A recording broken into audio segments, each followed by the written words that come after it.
Welcome to Fitness and Consciousness. My guest today is Joey Leveille. He's a personal trainer, a movement coach, a movement generalist, among other things that we're going to be finding out about. So thanks for being on the show, Joey. Thanks, Ryan. I really appreciate you having me on here. So you've called yourself a movement generalist. What does that mean? Like, where did you how did you start learning these ways that you do?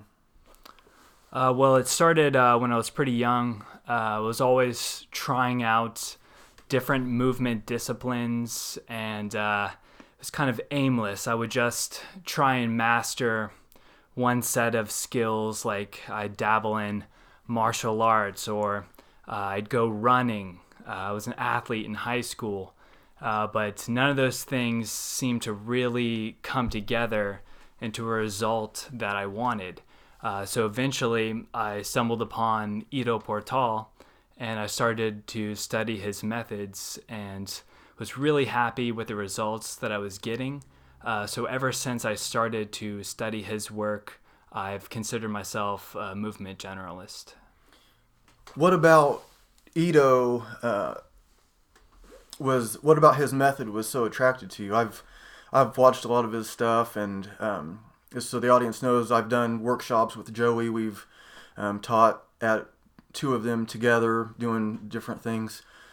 But what about Ido Portal's method clicked for you so much?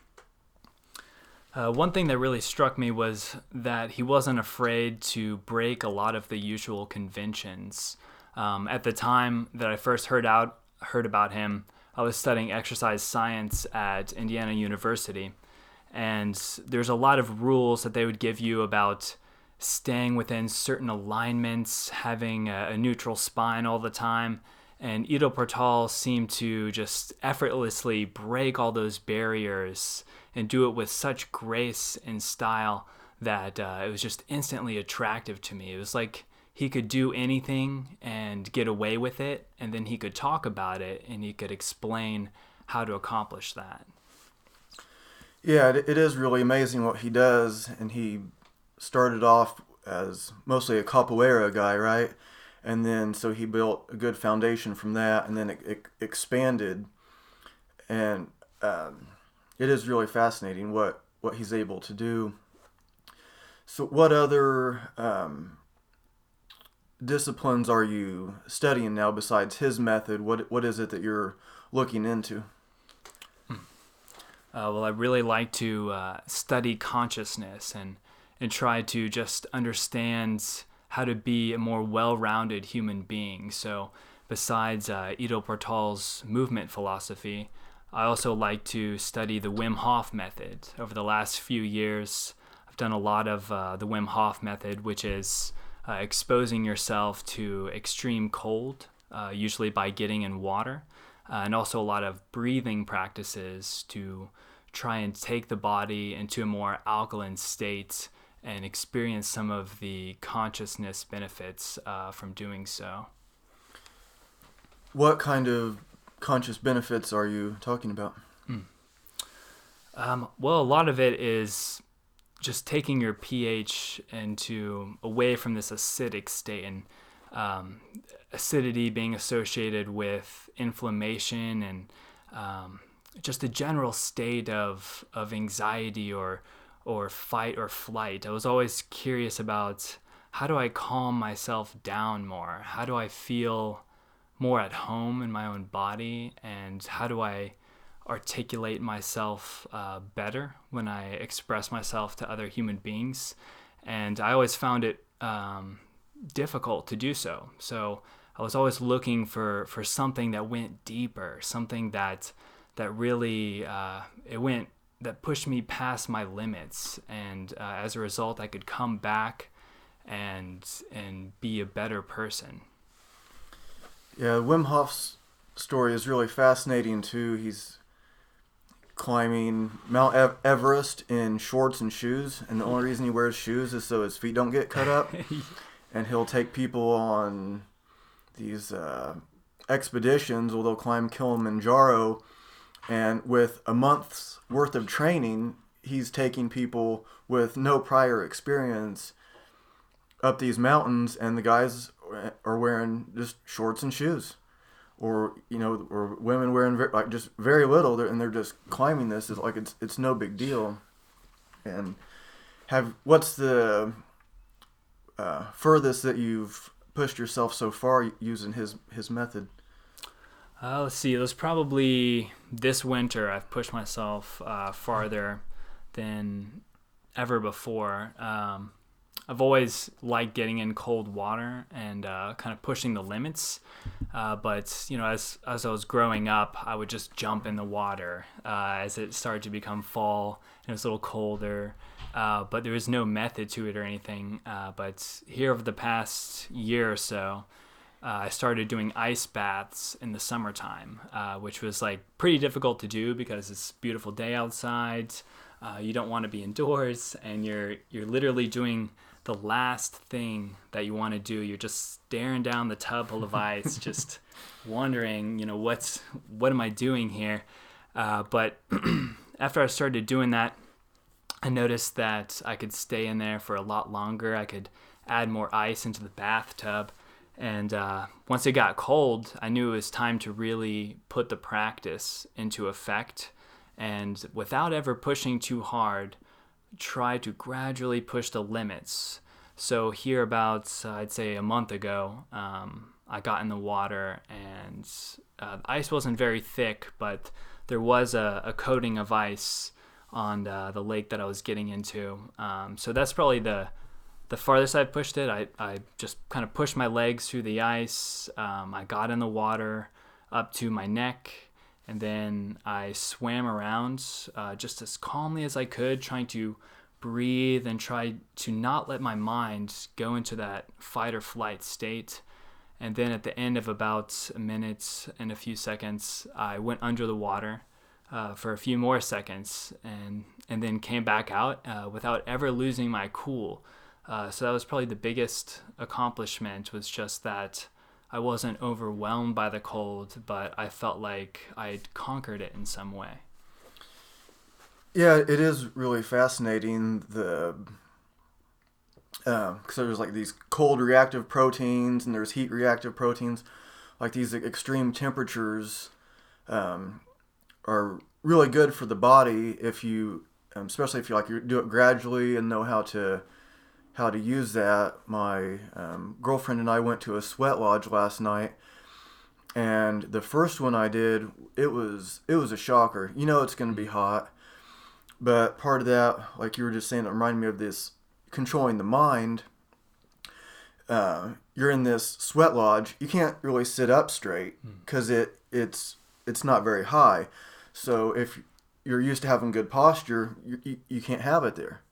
So you're uncomfortable, and it's like really hot. There's like part of you that's like, why are you doing this? This is not fun. I could just go outside and stretch out. But part of that mind, whether you're sitting in meditation, sweat lodge, is just like controlling the mind. Like what is it that's uncomfortable? And so you're saying that, like, the Wim Hof method helps you separate the I, who you, like, your true self from your body, so your body can be uncomfortable, but your mind can control it. Is that what you're? Yeah. I see where you're going there. Definitely, there's this strange thing that happens where, especially when you do either the hot exposure, like in a sauna or sweat lodge, like you're talking about, which is also a practice I like to do, or getting in the ice baths or getting in a cold lake, you notice that as you're getting ready to go in, you start having all these doubts, all these insecurities that were already present in your mind. Sometimes old memories that you thought that you'd gotten over, painful memories, will come back up, and it's like each step you're taking deeper into the water, more and more coming at you, and dealing with that psychologically, and bringing about your true self, as you said.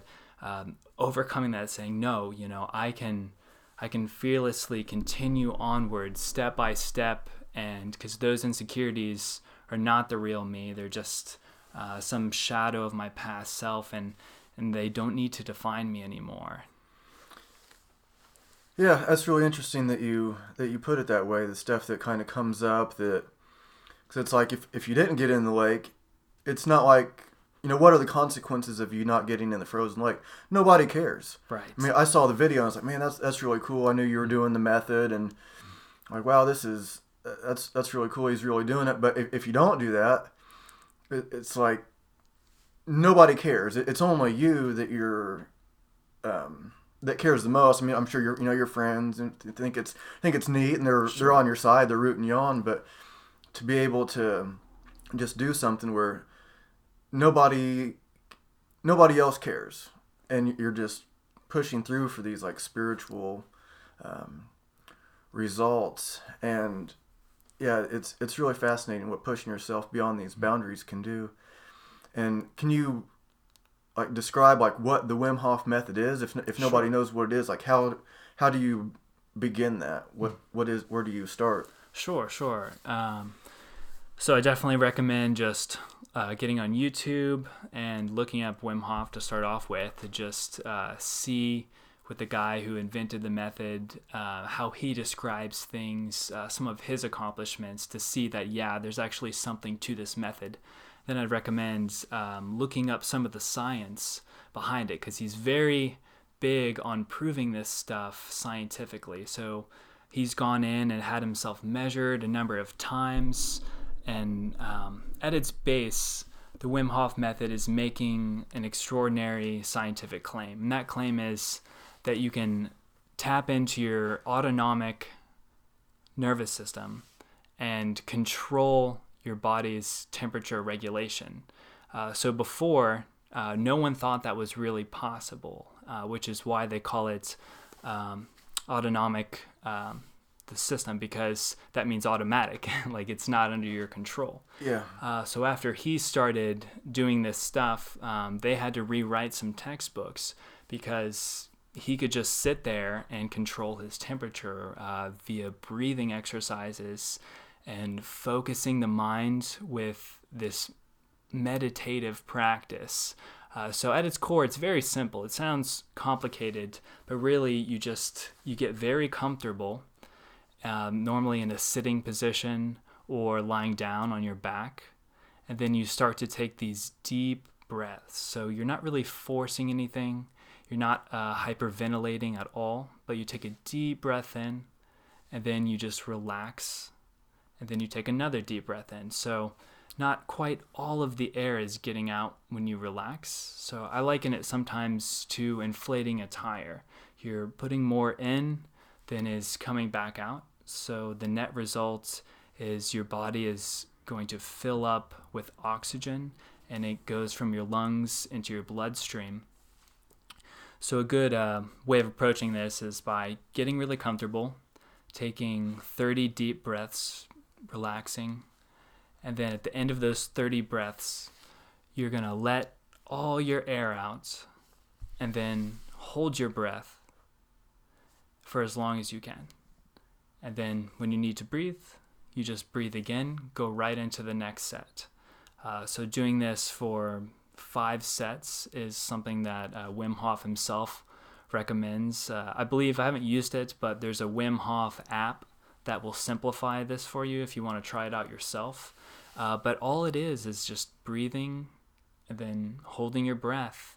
And it's amazing. You'll be sitting on the floor, not moving, trying to relax, and I'll start sweating before I even get up off the floor again. It's pretty amazing. Wow. Yeah, that's pretty fascinating. Wim has a lot of world records, and so he's really proven his method. And if I understand right, over the years he's made them simpler and simpler, and still getting really great results. I've done some cold training. I have like video on YouTube where I'm doing Turkish get-ups out in the snow with just a pair of shorts on, no shirt, no shoes, and it's like 28 degrees, and but my method was like a little bit different. I would just kind of like just try to like relax, but I didn't have a particular breathing method other than like Zen, just trying to like relax into it. Yeah. And it is amazing what we can do. And I learned about like they call it like Tomo, the monks like in the Himalayas, and he's able to do those kind of things. Like that's what it reminded me of when you said you start sweating, because they can make like steam come off of them, or like have like a little sheet over them, and they start making it steam out in the 50 degrees below zero or whatever it is. Amazing. Yeah. Amazing. I think Wim Hof actually studied that Tumo method as well as the traditional practices of yoga. And he kind of combined those two. And I think that is really the foundation of his method. I've never tried the Tumo specifically, but I have seen some of those videos, and it's just unreal. Some guy is just sitting there cross-legged, and there's like a circle of snow melted around him because he's so hot. It's amazing. Yeah. We're capable of a lot more than what we're told a lot of times, and it seems like we've had these bodies for all this time, but we're getting new information about it all the time, and people have all these different specialties, and they're learning more about the heart, the nerves. They're learning more about every little thing and what we're actually capable of. So one of the workshops that we did, it was the last one that we did together. Your part of it was called Movement Taboos. And I had the description of it before I saw you teach it, and knew exactly what you were going to do. I had like this, this little idea. So what are like the movement taboos? You said that like when you were going to university, you got to have your neutral spine. You got all this. Sure. So like, what are movement taboos? And I was even surprised at what you ended up doing. And so can you explain what that's all about? Sure. So in the process of trying to get to the generalist movement perspective, I would go to all these different groups and listen to all these teachers, and it was amazing to me how one discipline's like the thing that they valued the most would be another discipline's biggest no-no, or everybody had these conflicting philosophies. It's like the very next teacher I would go to would just directly contradict the last one. So I was like, okay, so there's something to that. There's clearly somebody's wrong, and I don't think it's one or the other. I think that they're both wrong. And so Ido Portal was a great example of how to break those taboos. But looking into it a little bit deeper than just movements, coming to human expression through movements, I really wanted to challenge myself by learning more about these movement taboos. So one big thing that I did to really push myself psychologically was I decided to take a pole dancing class. So it's very taboo, right? Like the first thing everybody thinks of is like a strip club or strippers, and that is not what the discipline of pole dancing is about. And I kind of knew that just from watching videos and seeing how dedicated the practitioners were. But I wanted to know for myself what it actually felt like to go and to do some of this. So I started taking classes here in Indianapolis.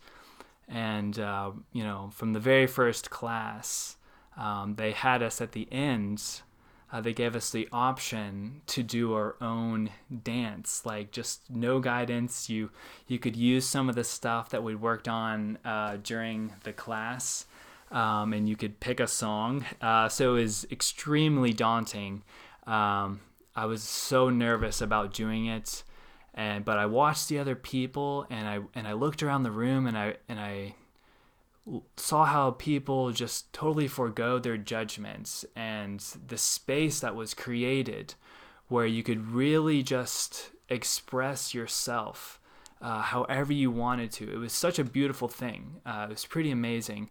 And so I did the dance, and it was difficult. There's awkward moments, but I did my best not to hold back and to embrace the learning moment. And afterwards, it was just insane. It was like a total mental reset. It was like, wow, there's this whole other aspect of myself that I have cut myself off from. And, pole dancing is just one example.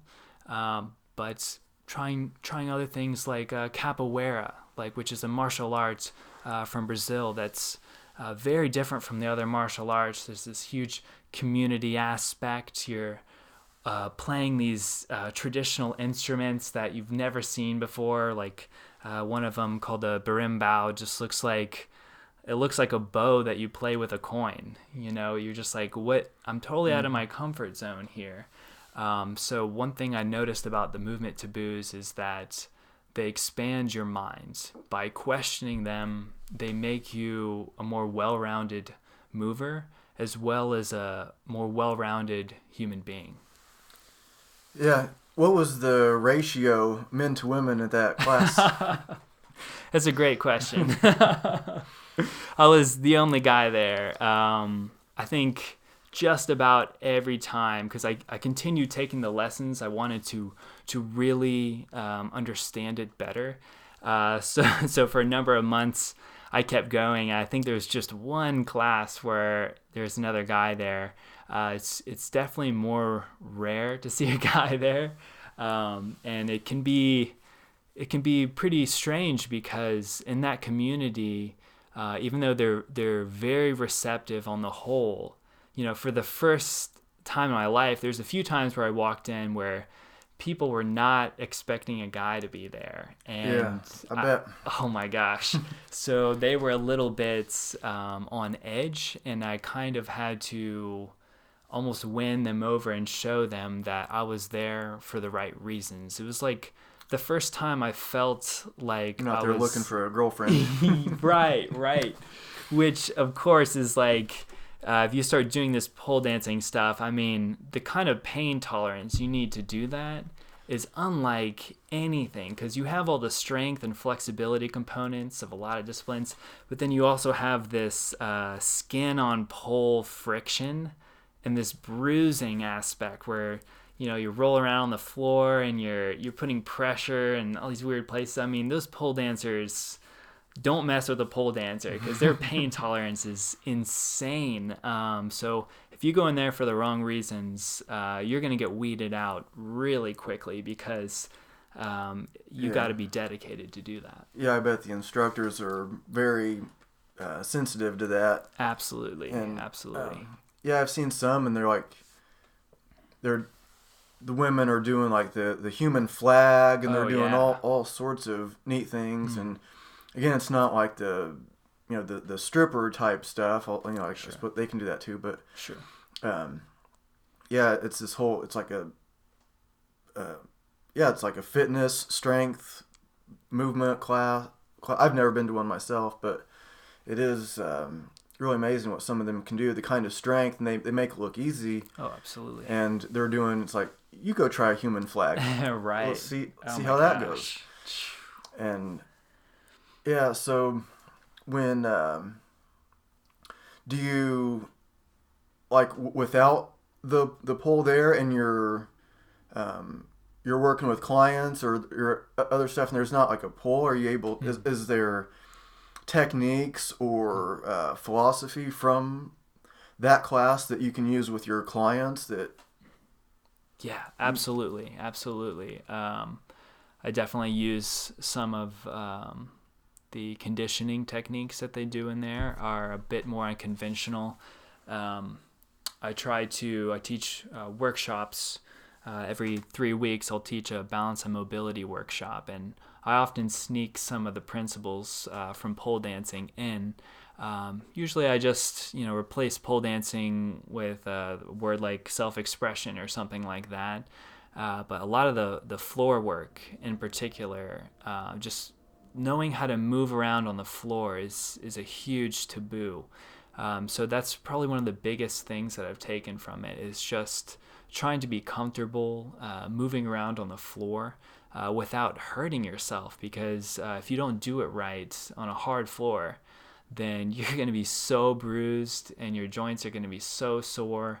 So it's a real strong discipline. I highly recommend anybody who wants to test themselves to go to a pole dancing class with an open mind and a respectful attitude and give it your best go.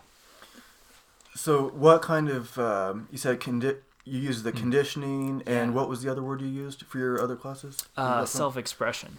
So like what kind of conditioning would they do that's not what you would typically see in the gym environment?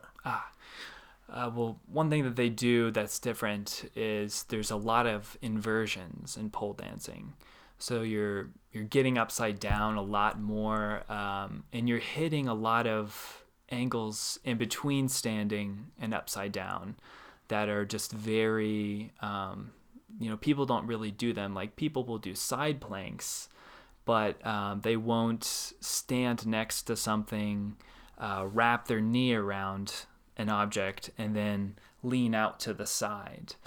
So you're getting all these cool force vectors that have just amazing benefits for your spine and core strength that I really appreciated about it. Yeah, I imagine that would work the joints differently than...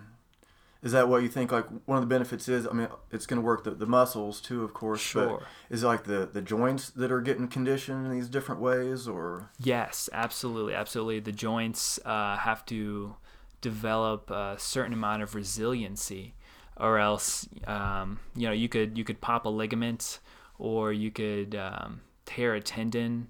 The pressure aspects is a huge part of the benefits. I've been told that the only way to really make tendons thicken up and adapt is with direct pressure. So one of the best ways to do that is to load the tendons. But that's not something you really focus on in your typical fitness paradigm. So there's a ton of that with the floor work, and also just anchoring yourself to the pole in different ways. You're frequently using your legs in the knee pits to grab onto the pole. You're frequently twisting your wrists to grab the pole in different positions, twisting your shoulders to grab the pole. So there's just a lot of weird pressures that you experience that end up really breaking up some tight muscles. Like for example, there's a certain move called a shoulder mount, where you stand with your back against the pole, and then you grab onto the pole behind you, and you pull yourself up. So your legs come off the ground, all the pressure goes into your upper trapezius. So the first few times you do this... I've done some of those. Oh, gosh. Yeah. So what was that like for you? It's a lot of... it is a lot of pressure that you're not really used to. You think, I could do like a hanging leg raise, isn't so tough, but you try it like that, and it's just different. You're using your lats more, and so it's that direct, like you're talking about, literal pressure on the tendons as the way to develop them differently than just carrying a heavy weight. Correct. So do you know like why that is, or that sounds like a tough one to explain? Yeah, I'm not really sure about the details of the science behind it, but from my understanding, it's a commonly misunderstood thing that, of course, like strengthening the muscles is gonna cause adaptations in the tendons, but in order to really directly approach the problem of strengthening tendons, you gotta put the pressure on them directly. That's something that I'm taking directly from the mouth of Ido Portal that he's specifically spoken on. Okay, so Ido does that direct thing also. When you first said it, I was thinking more like you're loading your joint that's fully extended. It's kind of how I was thinking of it. But how does Ito do load that pressure? Mm, mm. Through a couple of different ways, but one of the main ones that I can really put a finger on is he does a lot of the floor work as well, just exploring all these different ways of just interacting with the ground and having a relationship with the ground where if you want, you can flip over onto your back and then come back up, or you can roll sideways. You can put your knees on the ground. You can put your elbows on the ground. You can put your head on the ground. Okay, that makes a lot of sense. That helps to visualize what's going on. So if you're on like the hardwood floor Yeah. and you're doing like tumbling kind of, that's Sure. going to load those tendons with the pressure that you're talking about then. Absolutely. Yeah, that makes sense. Yeah, I've seen some videos from like karate classes that also do takedowns in Japan, and they're doing like judo throws on a hardwood floor. Like how's that a good idea? But so you were talking about like the self-expression and the pole dancing, and you're also mentioning before we started recording like the sexual expression. Is Sure. that Sure. so? I know that with the class like the pole dancing, you probably have to somewhat separate that, but is that tied into that, or do you have like a different Yeah, view on that?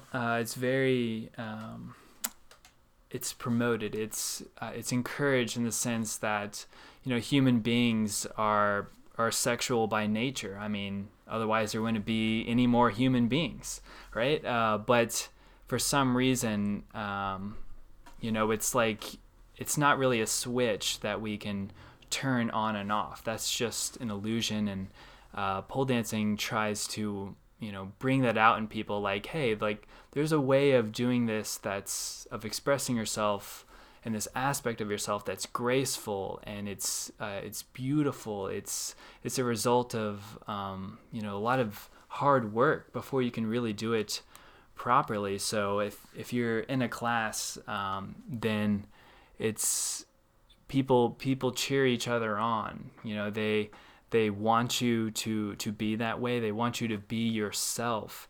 And one aspect of pole dancing that's misunderstood is that you need to have a lot of skin contact to do a lot of the moves. So people don't just wear skimpy outfits for no reason.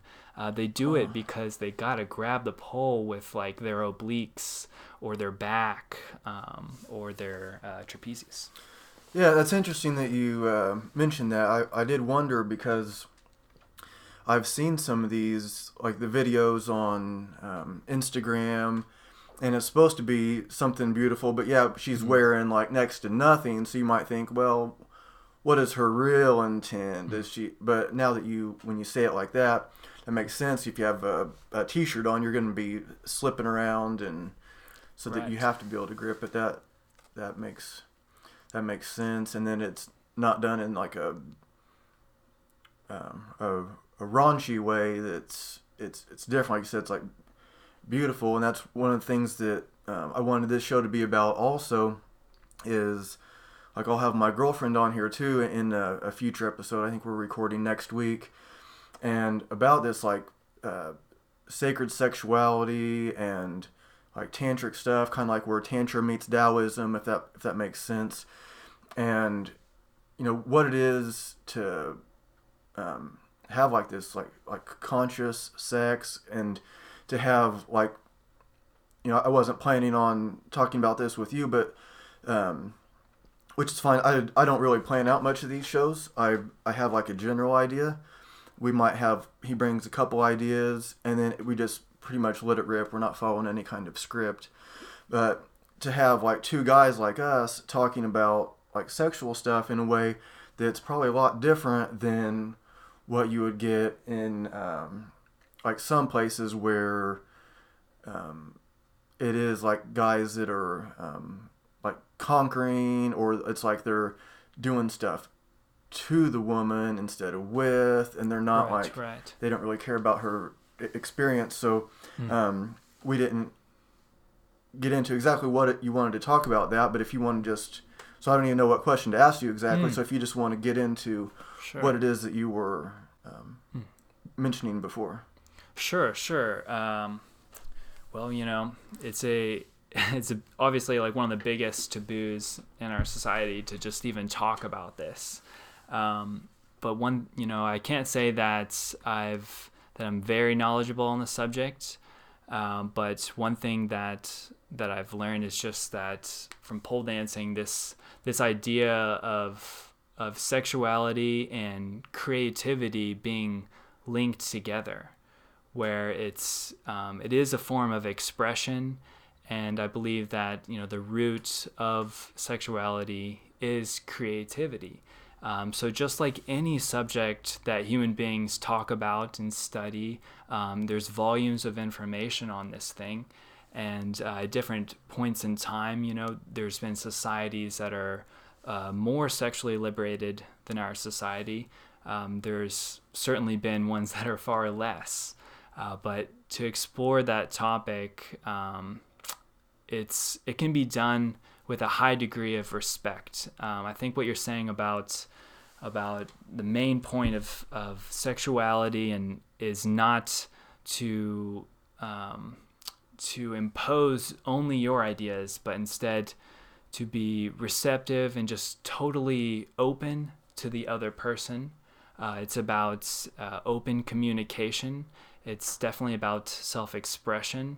It's to me, it's a movement conversation.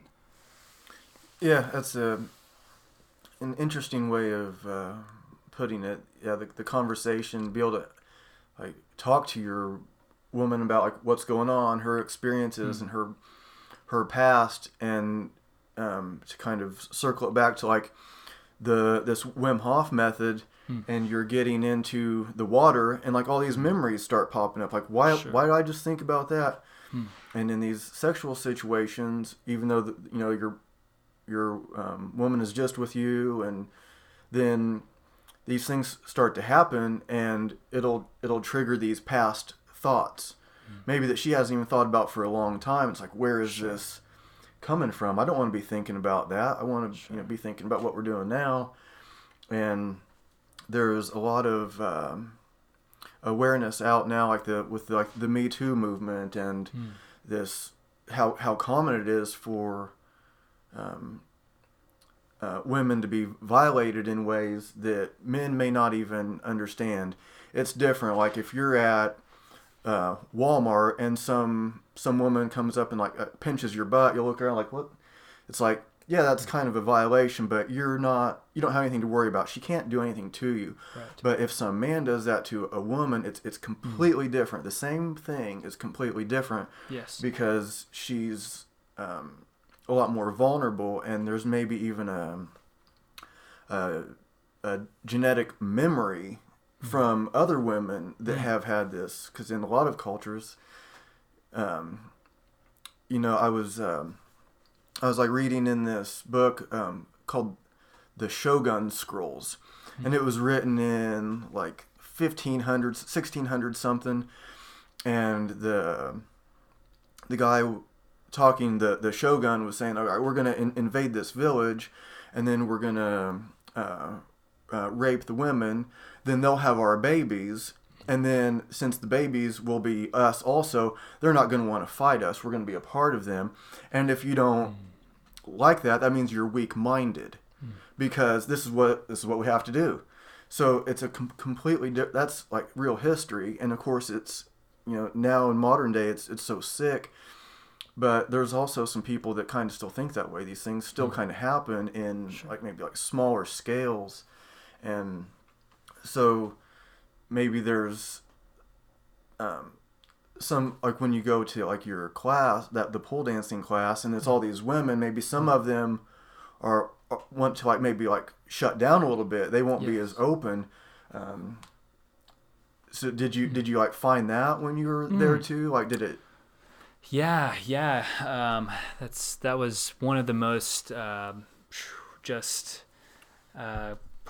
it's hard to even put into words. Is you could just feel the emotion sometimes. Where for many people, pole dancing is a way of reclaiming their power, of using movement, this beautiful, healthy practice to reclaim their confidence in that arena. Because it's safe. You're in a class setting. You know that everything's going to be okay, and you can express that side of yourself. I think a lot of people, particularly women, have been shut down in that aspect, and they don't. Seems like there's some confusion as to how to do that in a way that is reflective of how you really feel. And without being judged so harshly. I can't believe how many people I am close to who I've found out have been victims of sexual assault. It's just, there's too many for it to be a coincidence that I just happen to know these people. It's so rampant. It blows my mind. And exploring sexuality with an open mind and a conscious approach is an opportunity for many people to reclaim that power and to really start to heal themselves if you have experienced these traumatic things. Yeah, it is. It is amazing how common it is, and especially when there's when people are like there's like a suppression of it, like in the Catholic Church. It's like, you're not allowed to have a wife. You're not allowed to do this. Right. And like, all right, but this is going to come out somehow, and it ends up coming out in ways that are really dark and that traumatize somebody. I mean, one little thing, one little thing to a kid can traumatize them for a long time. Absolutely. Like something like like I said earlier, like pinching the butt at Walmart. You do it. Right. Some woman does it to a guy, and it's like, yeah, that's not cool. But it's a lot different when a guy does it to a woman. It's not the same thing. And you were talking about like the expression, like in the dance. If you look at like the Latin countries, or like you'll see like a lot of hip movement. Yes. And you'll see even like young kids, and they're like moving their hips around and they're dancing. And if you don't have like a context to it, it might look like a sexual thing, but it's not a sexual thing. They're 8-year-olds doing the like salsa dancing or something, but they get used to that the hip movements. Where meanwhile over here, when Elvis is getting recorded, it's from the waist up. You just can't record that guy from the waist down, and it's that suppression. You think that's part of it, like the suppression coming out in weird ways? And I think that's a really good point about different cultures and how everybody's got a different standard. So everyone wants to think that the culture that they're in has the standard, but as soon as you start to study these other countries, other peoples, you see that no, the lines are drawn differently everywhere. So from that, I think we can conclude that in many ways there are no lines. Like you can move your hips. You have hips. One big thing that's very controversial that like pole dancers do all the time and they work on is twerking, which I'm sure everybody's seen videos of that. It kind of makes you laugh. Like some people recognize that it's a difficult thing to do. For one, they're basically sitting in horse stance, which is a classic strength building posture in martial arts. Yeah. And then they're also freely moving their hips in a way that's definitely good for their hips. It's definitely good for their organs to be being moved around. Like, they're doing like a workout, they're moving, and then everybody is just judging them for it because they're just acknowledging the fact that they have a butt and they're not afraid to use it. Like, is that really so bad?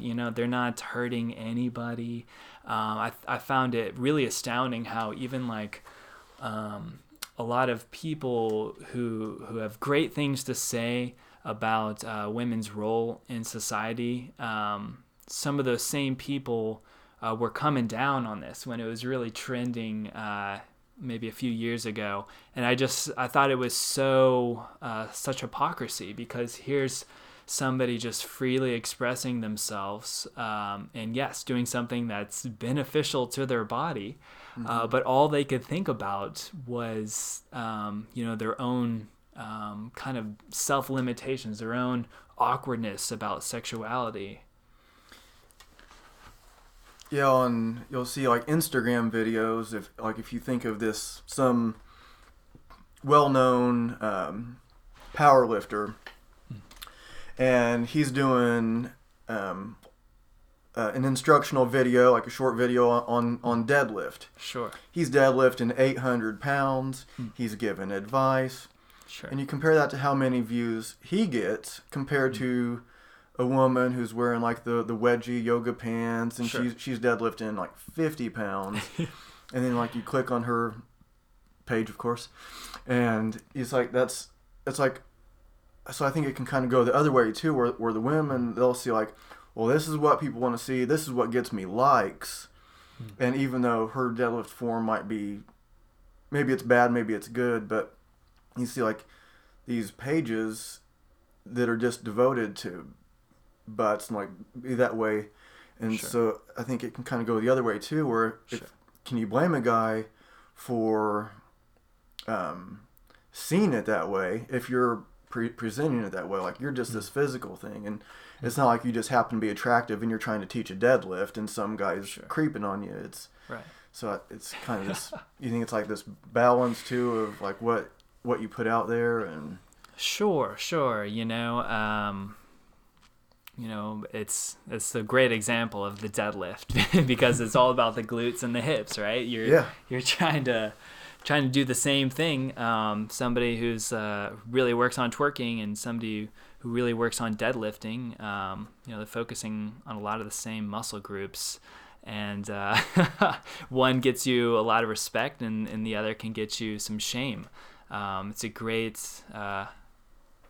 insight there, pointing out that hypocrisy of there's nothing wrong with hips. Hips are okay. We can use our hips in any number of ways, as long as you're not hurting somebody else. Then that's an okay form of self-expression. what are some other forms that you think are like commonly misunderstood? Like, people will see it and think that that's Sure. not good, but really maybe it is after learning a little bit more. Let's see. Like you mentioned, like the spinal flexion. Yes. That's a great example.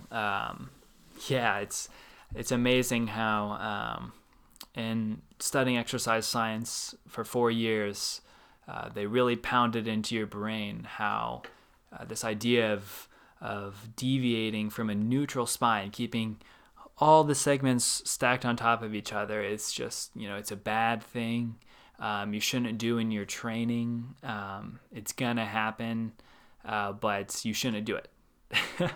That's basically what they tell you, which is pretty insane, because the whole point of any training paradigm is to prepare you for something else. That's why you're doing it, to get yourself ready, to prevent injury. And their whole claim is that if you train outside of those proper alignments, then you're going to injure yourself. But what's ironic about that is when it happens, and it definitely will happen, there's a great Ido Portal quote about this.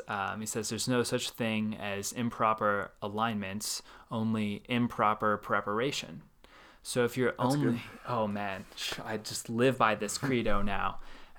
It's amazing how much more strength you can get out of a joint that is prepared to deviate out of alignments than you can from a joint that's only prepared for like the perfect conditions. To give you an example, like if you only deadlift barbells, the barbell is beautiful piece of equipment. It's incredibly useful, but it's optimized for you to pick up as much weight as possible. So if you go out into the woods and you try to pick up a log, like, things are going to be different. If you're a firefighter and you have to pick up a victim off the ground, there's no way you're going to be able to keep a neutral spine. So if you don't deadlift with different variations, like, for example, a Jefferson curl, which is where you use a lot less weight than a usual deadlift, but you completely round the spine with straight legs going down to depth.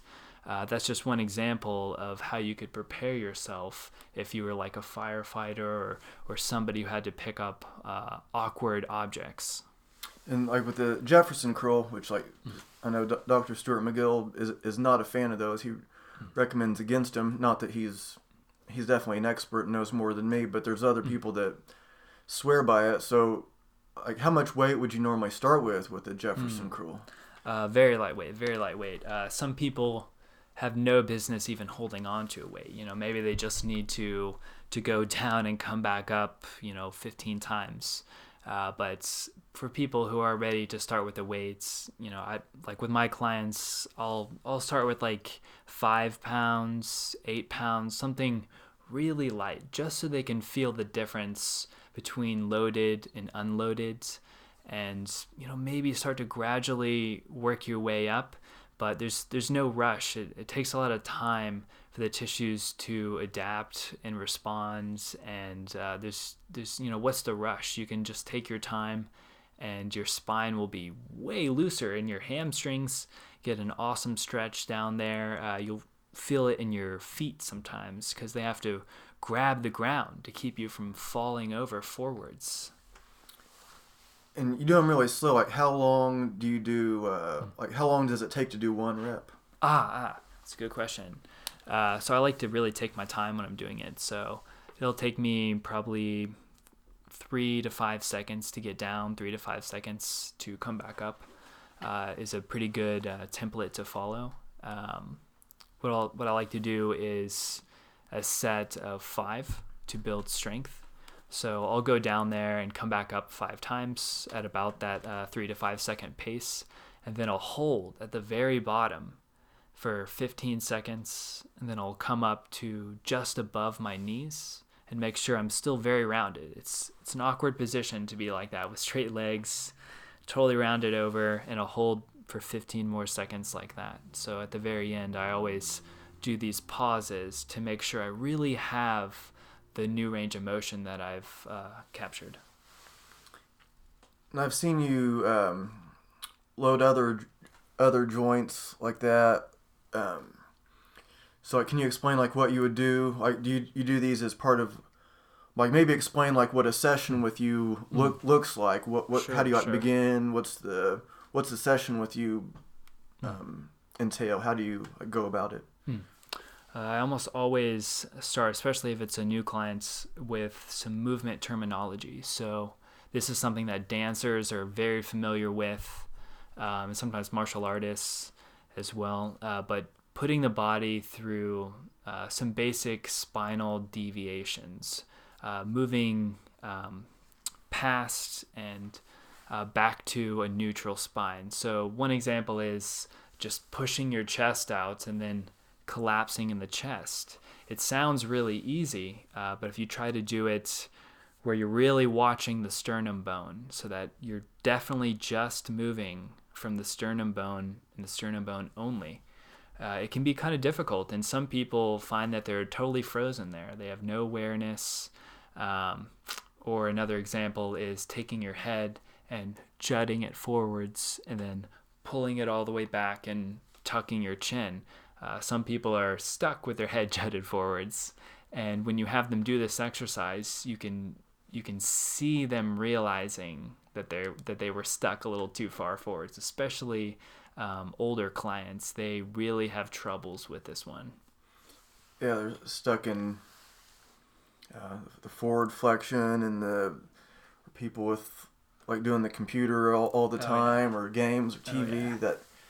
So I start out most of my sessions with people like just standing up straight with their hands behind their back, just to like pull them back to where they're supposed to be, not really stretching or anything, and then start moving at the neck. Nice. Very similar to what you did. That's part of what you did at the workshop, right? So it's different things. So like, what about like working down? Like, well, what about like the how do you condition the ankles and knees for improper quote unquote alignment? Sure. One thing that you'll see a lot of people who do parkour, very high impact jumping. You're often trying to hit surfaces that are slanted, or maybe it's a railing you're trying to jump to. So you got to be ready. So those guys have some really good ideas about how to condition your knees. One example is you can stand with your feet and your knees 1 fist width apart. Then you circle your knees around, both going in the same direction, pushing them out of alignment in 360 degrees. Doing this both directions, of course. So, at first this can be pretty challenging for some people. If you push it too hard, you can really hurt yourself and cause things like arthritis and stuff like that. But just like everything else, it's metabolic tissue in your joints. They can adapt to this so-called improper alignment. It's just a matter of being patient, of being tuned in to your mind and into your body and respecting yourself. But there's no reason why your average person can't get better at these things. So like if somebody's going to start out and they're learning the Jefferson curl, and like you said, which I think is good, just if I don't really do it myself, I do like maybe a little bit sometimes when I'm like following along the yoga videos. Sometimes I'll do that, and like I said, like maybe 5 pounds, Sure. and not in a hurry. You're not trying to like Sure. do personal records all the time with it, but like would you suggest like as far down as you can, even from the beginning, or do you start off with like a shorter range of motion? Or how it, if somebody like wanted to start, I think like, yeah, that makes sense for me. How would they start if they're already kind of locked up? Sure. Well, I'm a big fan of the Hippocratic Oath, do no harm, right? So if there's pain, that's your body telling you that you're harming yourself. Yeah. So that just depends on what they're feeling. Sometimes I'm watching people and I can give them some other cues that will reduce that pain or take it away and allow them to go a little deeper. Like, for example, drawing in the stomach as you go down can add a little bit of support for the spine. So sometimes you can adapt your technique and avoid that pain, mitigate it, but always just respecting pain. I mean, some people, when they start sliding down, their hands won't even get to their knees and they need to stop. That person should have no load. They don't need a load. They just need to go down there a few times and let things start to loosen up. Yeah. What other things are you doing with clients that are not typical of what you see in most gyms? Or like what is it that you're doing now? Like what's like the new stuff that you're working on, or new ideas that you have, or even the old ideas that you have that are uncommon in what is usually seen? One thing I've been implementing is something I learned at a Rafe Kelly workshop. Rafe Kelly. Oh yeah, he's cool. Oh man, he's got so much good information. Highly recommend checking out his work. I believe his is called Evolve, Move, Play. Yeah. And he's done a lot of research into safe roughhousing to prepare your body. A lot of it is putting you slightly out of alignment, but in a way that you can't do by yourself. So it's a lot of partner exercises where, like, for example, you might both face each other like in a staggered stance as if you were about to spar in martial arts or something, and then push on each other in different ways, trying to either resist or yield to the pressure. By doing this, you can really challenge your balance. It can help soften up the tissues. It can expose where you're rigid at in the body. So from the outside, it kind of just looks like I'm being mean to my clients, like I'm just trying to shove them over, like sometimes I'll just grab their arms and move them around a little bit in different directions, different angles. So it's something that is very unconventional because it's so hands-on, and because a lot of the times I'm doing a lot of the work and they're just like kind of sitting there, and I'm trying to explain this to them. Like another example of this is something called the statue game, which I really like to do just because it's fun. I try to get people connected to what we're doing. I don't want them letting their eyes glaze over as they complete the last 5 reps of whatever we're doing. Definitely still incorporate all that kind of periodization with strength work.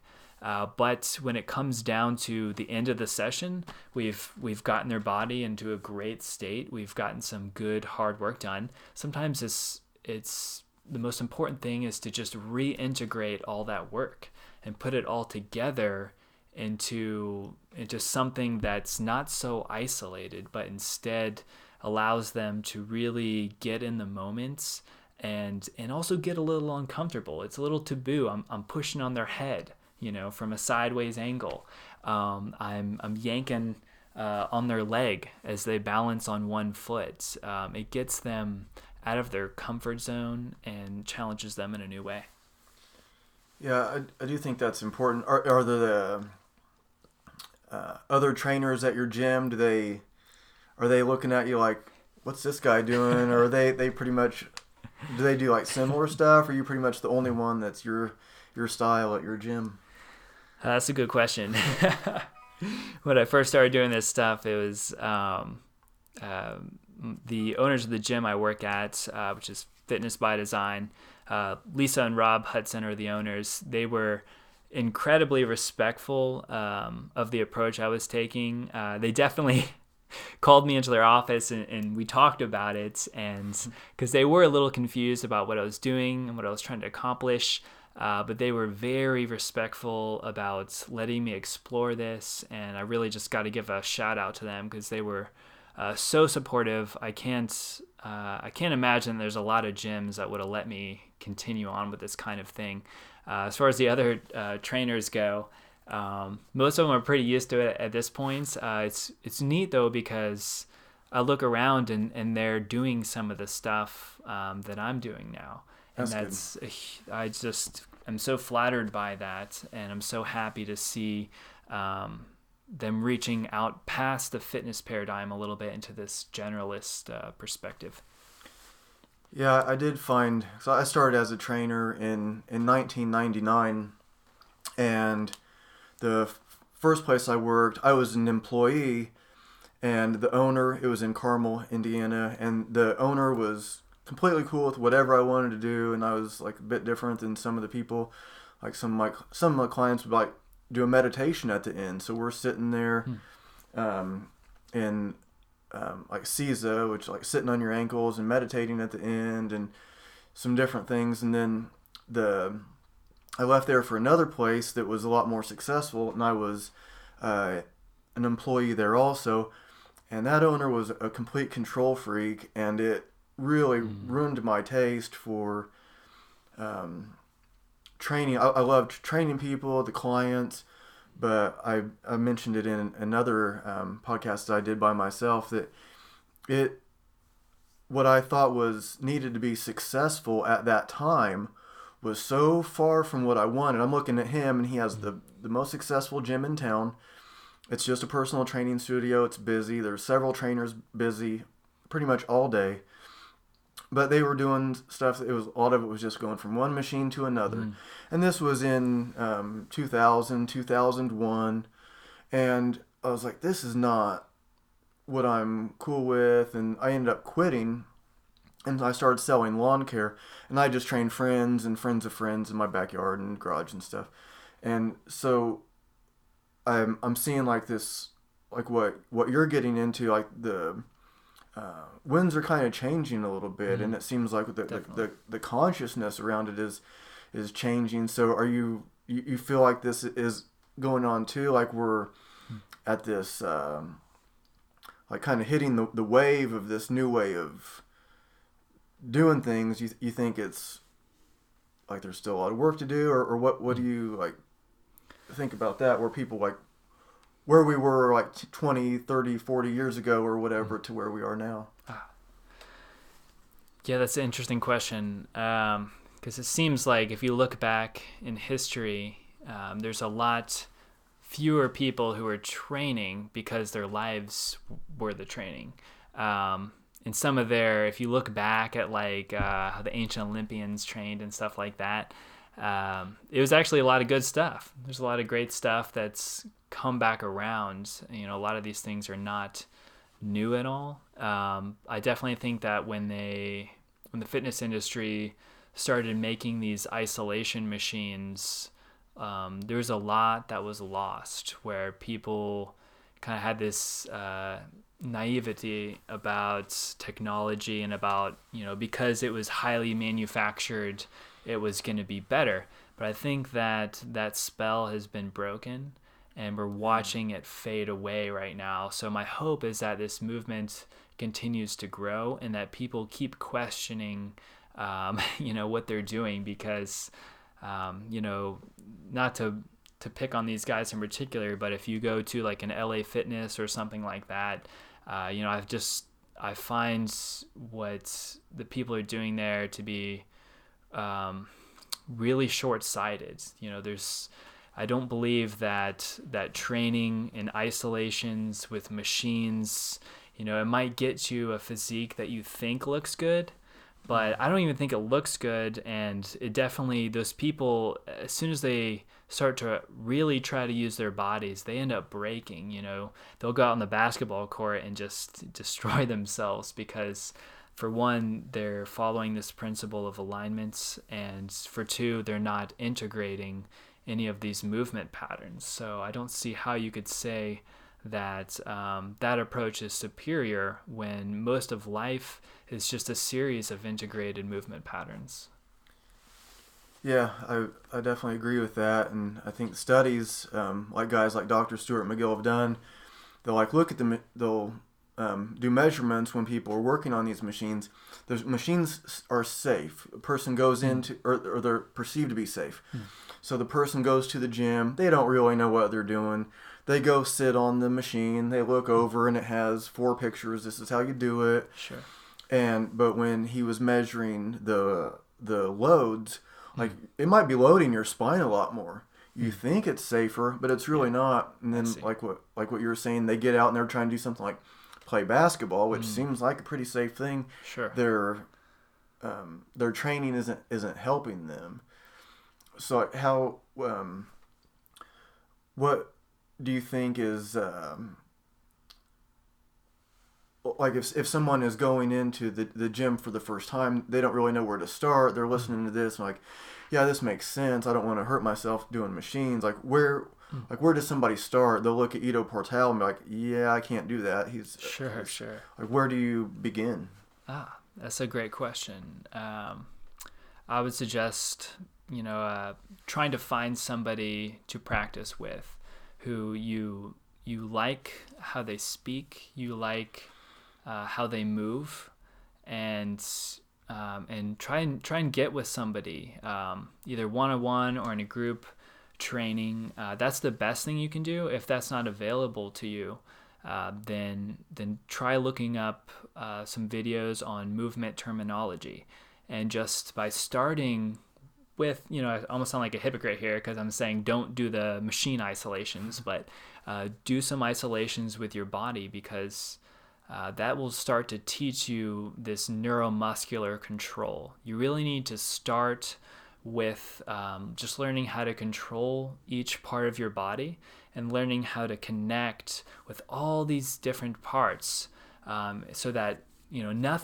no part of you is foreign to you. You know, you can always do a little bit of something. You can always make a circle with your finger, or you can make a circle with your wrist or your head or your shoulder.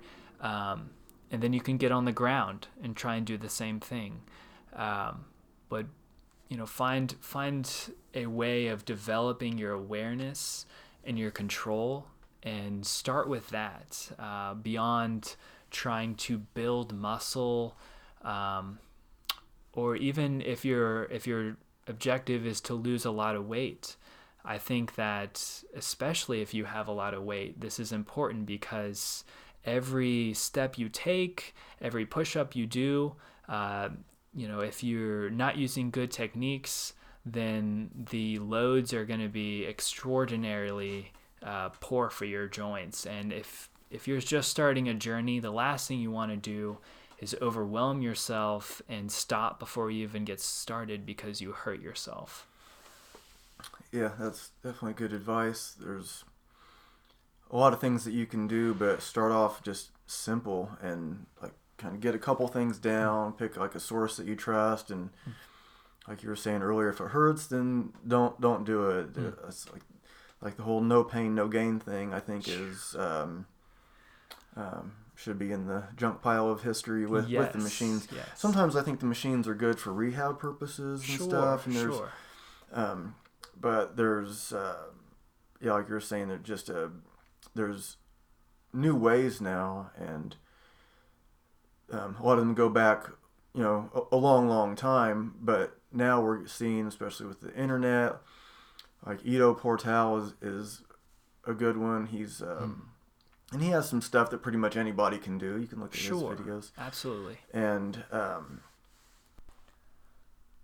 so how would you make sure people have a balanced approach in what they're doing instead of a specialist, I guess?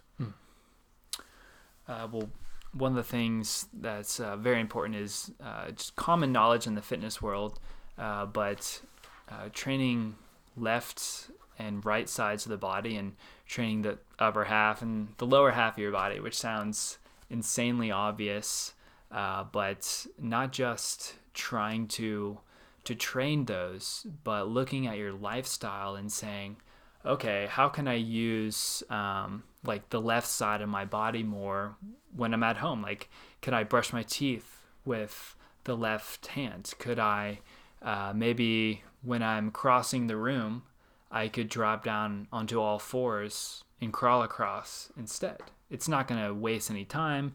It's just going to use my body in a more holistic fashion.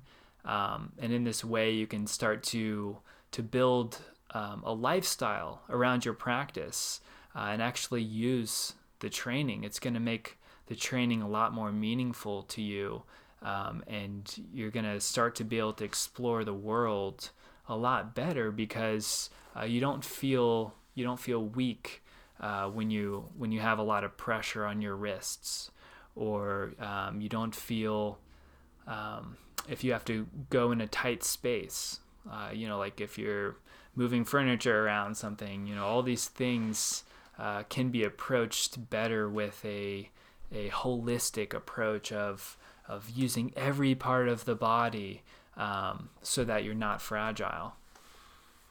So what does that do in the brain? You're talking about like left and right. Like what's the like what's going on in the body that makes that important? Well, from my understanding, when you use the left side of your body, it's the right side of your brain that's responsible for those movements. And when you use the right side of your body, it's the left half of your brain that uses that. There's also been a lot of correlations with how you think, as far as abstract versus concrete thinking.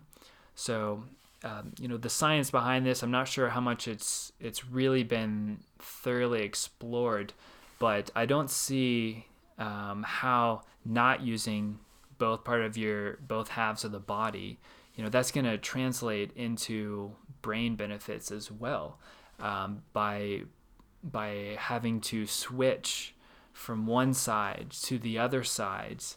You can strengthen the structure in your brain that connects the two brain halves. I believe it's called the corpus callosum. It's really important that you're not just training your body, but you're actually challenging yourself cognitively in your practice. I can give you an example of some ways that I like to do this. Is by trying to manipulate objects. So this is something you see a lot of circus performers do with juggling and using other objects.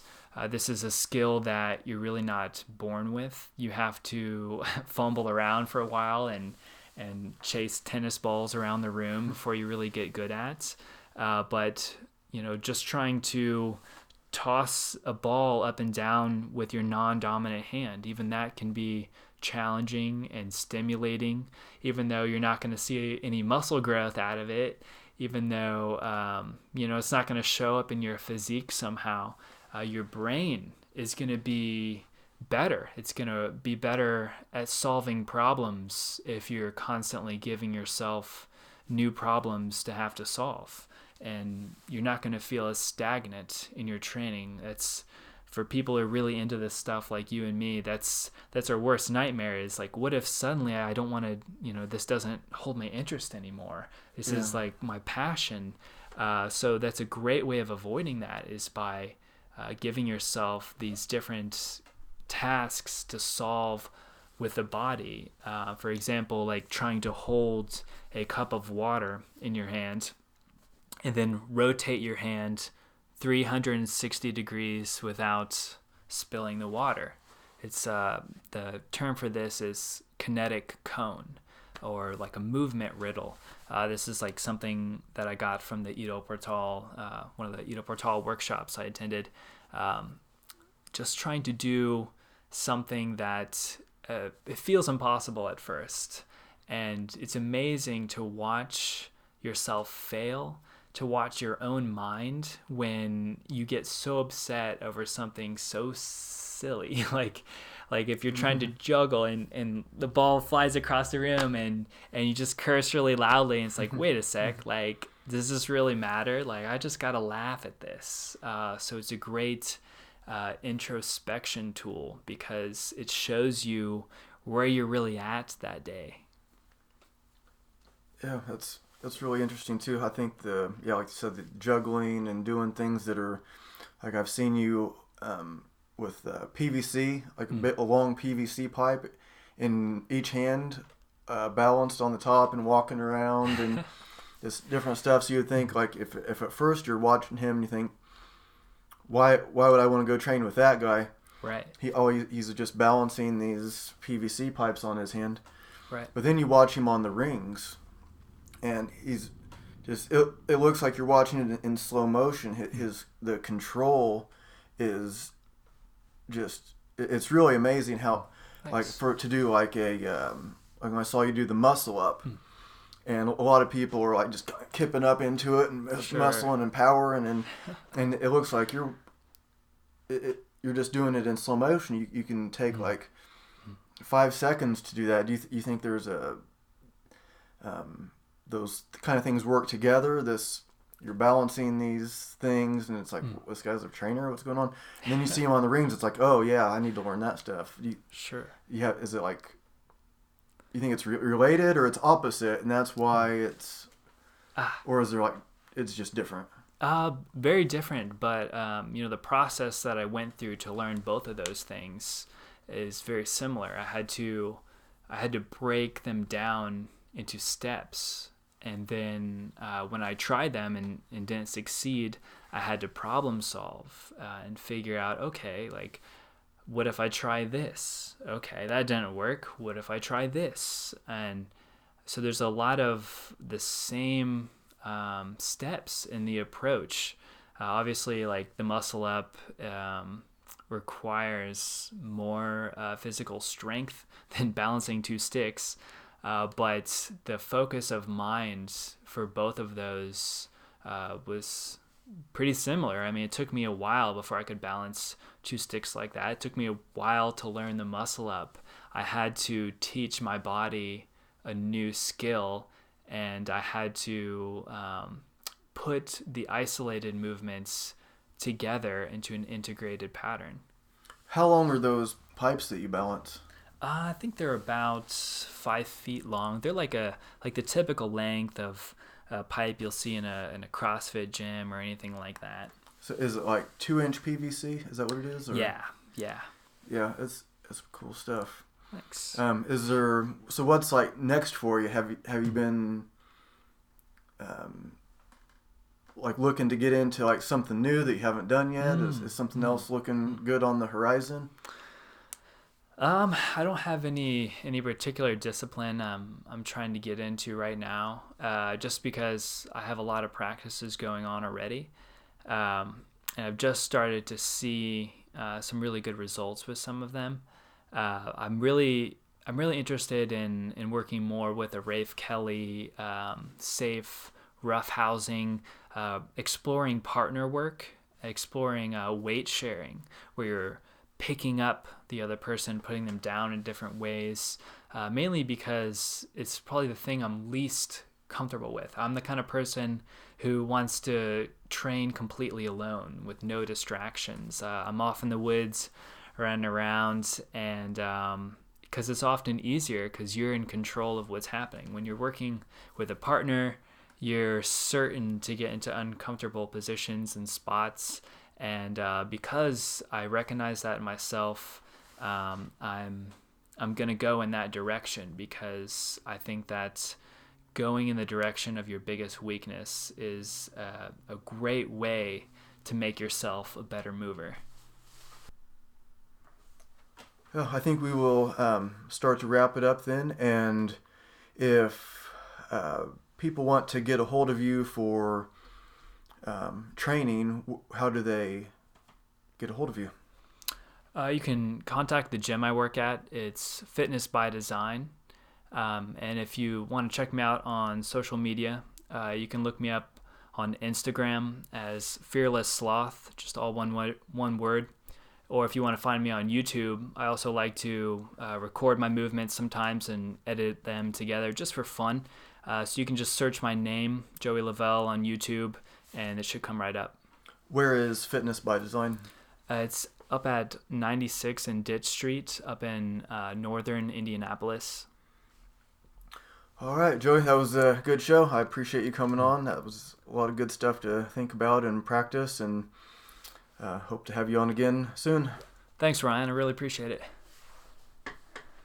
And if you want to get a hold of me about the show, you can go to fitnessandconsciousness@gmail.com. Thanks.